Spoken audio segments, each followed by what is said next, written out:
It turns out that Americans spend up to 90% of their lives indoors. And you know what's indoors? The dreaded couch. Getting outside to exercise can improve your concentration and breathing, as well as helping you get fit. Let's head outdoors now, where LURENE CACHOLA is standing by with more on how to look good and feel great outside. LURENE? Well, Joe, getting outside is good for you and your kids. And children's activity rates more than double when they get outdoors.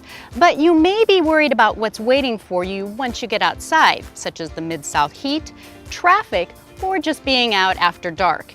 Well, here to help us is fitness trainer Wendy Holmes with really some ideas about how to get outside more. Wendy, thanks for joining us. Thanks for having me. So how do we get off that couch and get outside? Well, on a day like today, it's a no-brainer. It's really easy. It just encourages us to get outside.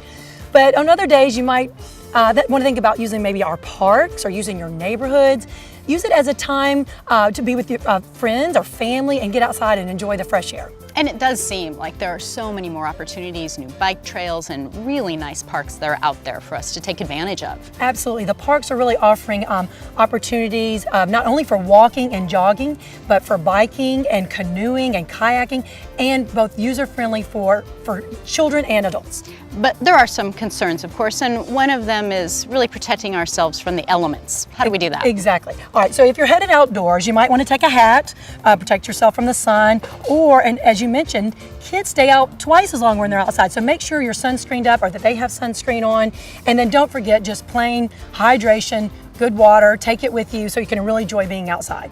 Now, of course, waiting for the weather and the temperature to go down and get a little cooler, it can get a little dark. So that's always a concern about being outside. It is true, and we really want to be safe. Like for instance, if you and I were to exercise after dusk tonight, our colors look bright, but at night that would not work. So if you, I brought with me a vest that is really light, and it has reflective bars on it so that when the light shines on it, it really reflects and lets somebody else know that you're on the road or on the sidewalk riding your bike or walking or jogging. And you might want to even add like this light that has, it's clear or it even flashes, and so it really gets the attention. And both is good, to wear a light and a reflective vest.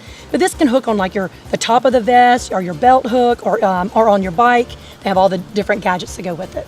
And these things they're lightweight. They really won't restrain you while you're trying to work out. Right, and they help the cars and other people see that you're out there. Not that you need to be in the middle of the road, right, and using your sidewalks and trails, but this does help. Now, what about when you're riding bikes? Helmets, of course? Helmets, of course, and you bring up a good point that helmets are for everyone, not just the kids. Parents are doing a great job getting our kids in helmets, but really helmets are for adults as well, so you can enjoy your trails and being on the bike. That's a very good reminder. Thanks, Wendy, for joining us. And we'll see you next time with more ways to look good and feel great.